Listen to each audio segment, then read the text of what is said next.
It's been one heck of a long road to get here, but I think I have finally reached the point tonight where I can take all of these parts that I've removed from the manure spreader, cleaned up and repainted, reassemble everything, and actually put a load of manure in this thing and see if it's gonna work. That's what we're doing today on Farmer Tyler Ranch.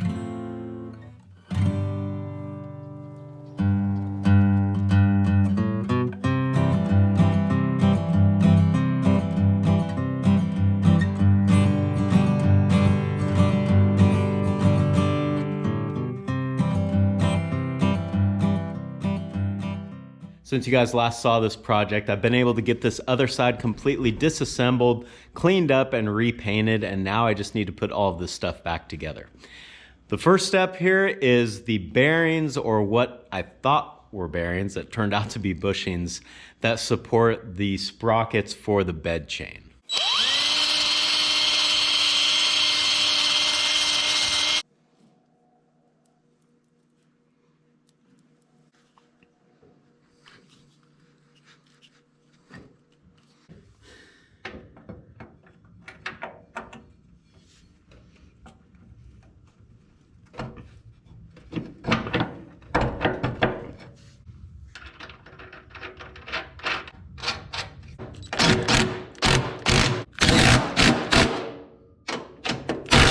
This side was pretty easy, but I don't think this other side is going to be the same story.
Well, as I suspected, this side fought me quite a bit harder than the other side, but it's on now. The main problem here is that they've got this nut right next to this bracket so that the nut doesn't really turn, and you've got this bolt is going through like 3 different pieces of metal here, so it was kind of tough to get everything to line up. But it's in there now, so we can move on to the next thing. Just guys a little... Amazingly, I am just now coming across my first broken part or failure on this spreader. You can see that the cage on this needle bearing is cracked and broken half. So it's not good because I don't really know where I can get another needle bearing quite like this. But the good part is that I think once I put this in the housing will kind of hold everything together, so it actually, I think, will run like this. So we're gonna try it. We're gonna put it together this way, and if I have a bearing failure, I'll know why.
One thing that I'm not too sure about with this spreader is whether or not I want to put the shields back on.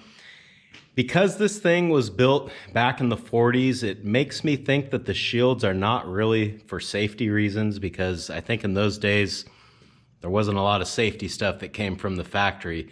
Odds are they're probably there to keep all these moving parts clean when the manure is spreading out the back. So maybe I should put them back on for that reason, but I think just for this maiden voyage at least we'll leave them off, because it's easier to clean everything, it's easier to grease everything, and kind of see what's going on. So I do think the shields will go back on, but you're not going to see them back on for this test. The spreader is starting to look like something again. In fact, I think now with the drive chain disengaged, I should be able to manually turn all this stuff and just kind of get a feel for how easy and how smooth everything is.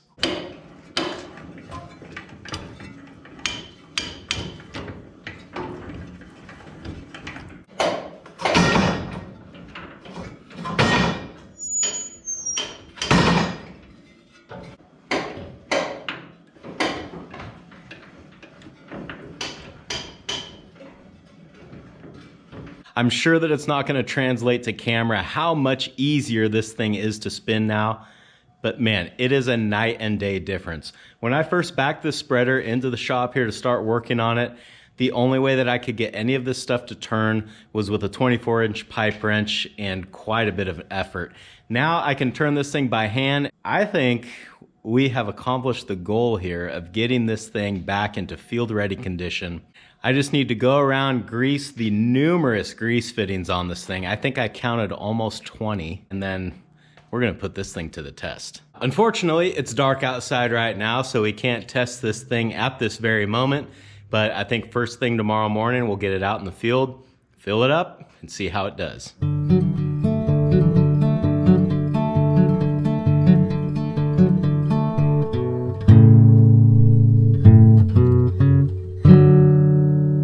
It's the next day now. I've got the manure spreader and the 8N loader tractor moved over here to the ranch, and I think I'm ready to do my test. The only thing though, seems like everything I do, before I can do it, I have to do some other things to get ready first. So in this case, I've still got the bale spear on the 8N. Obviously that's not gonna work for loading manure, but before I take the spear off, I wanna move my Lakeland ring feeder into this little field and drop a round bale out here for these steers. And then they should be good on feed for at least a week. With all that grass and the round bale, I won't have to worry about putting that spear back on for a while.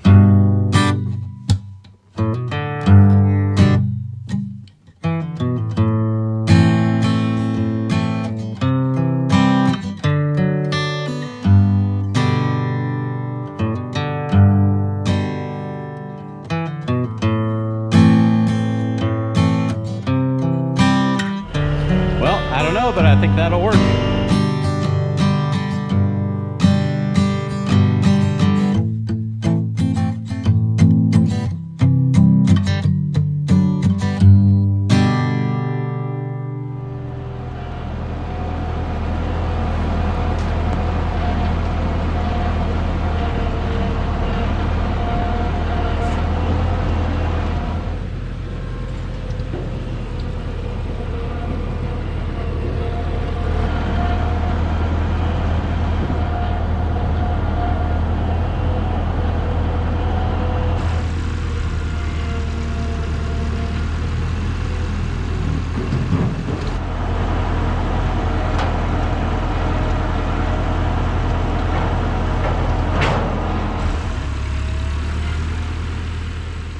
I decided to put the ring feeder right here for a couple of reasons. First of all, I wanted it right next to this fence with a clear pathway so that I could just carry round bales up to it and drop them over the fence into the feeder. And secondly, when I do get a little further with the manger, I'll have my pieces that are gonna weld into that. They'll be right here close by and convenient. So this is a good spot to keep it for now. But yeah, let's test that first reason for putting it here and see how it goes dumping the bale over the fence.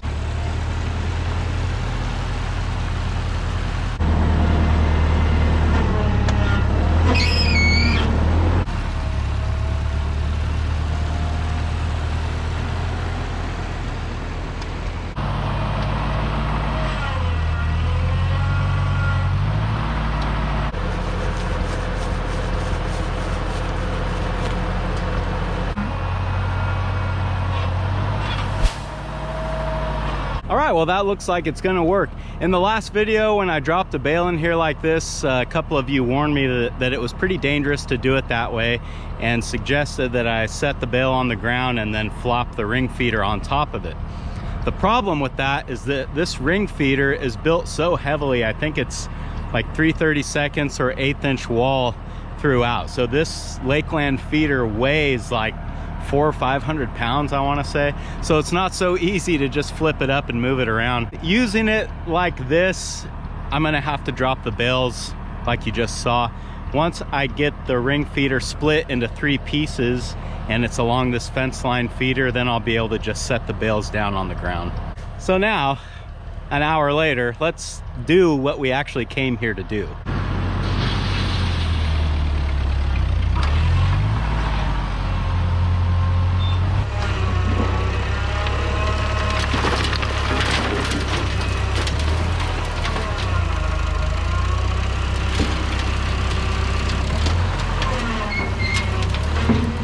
For the initial test run, I'm gonna be, maybe some would call it smart, some would say maybe I have little faith, but I'm only gonna put 1 bucket in the spreader here in case putting some stress on these components immediately breaks a chain or something like that. I mean, that could happen. So if it does, at least I'll have only a little bit in here that I have to clean out by hand. But let's go spread this, and if everything goes well, then I'm gonna fill this thing up to the brim and see what it can do. I'm gonna put the feed on the highest setting because I think that's gonna put the most stress on it. If anything's gonna break it, it's gonna be the high setting. So we'll put it there, and here goes nothing.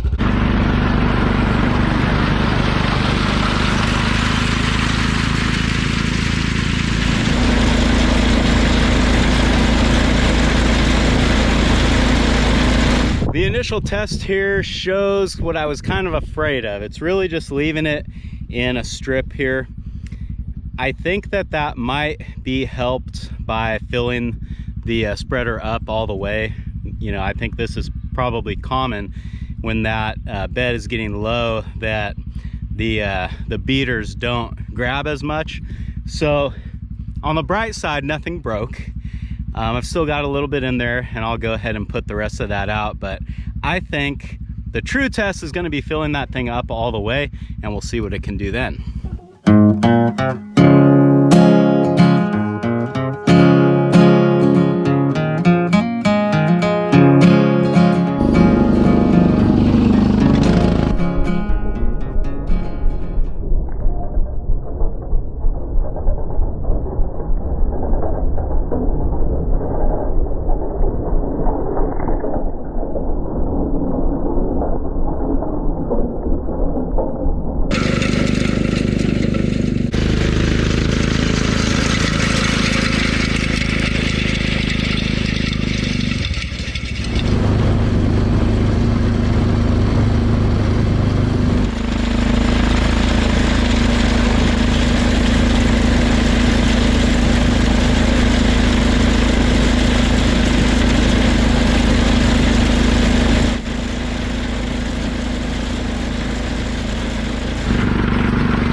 I've spread a couple loads out now, and I have learned a few things.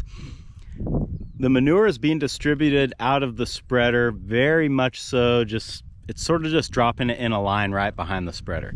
And I think that the reason that it's doing that is because this manure is so dry and loose that it's not really able to go through this system the way that it's supposed to. If the manure was wet and clumpy, that's really more what this is designed for. So I have a couple of choices. I could keep spreading it like this because I know that I'm coming back over this with the aerator and the harrows next, and that will help spread this out a little bit. Or I could wait for it to rain, or I could put a sprinkler on top of that pile and then spread it out once it has gotten wet and presumably more clumpy. I think from a functionality standpoint, this was a total success. Mechanically, everything worked exactly like it was supposed to. Nothing broke. And I think once we get the right type of manure in this spreader, it's gonna do awesome. This 80-year-old manure spreader really impressed me today, and after this short little test that I conducted, I can see that this thing still has a lot that it can contribute to the ranch.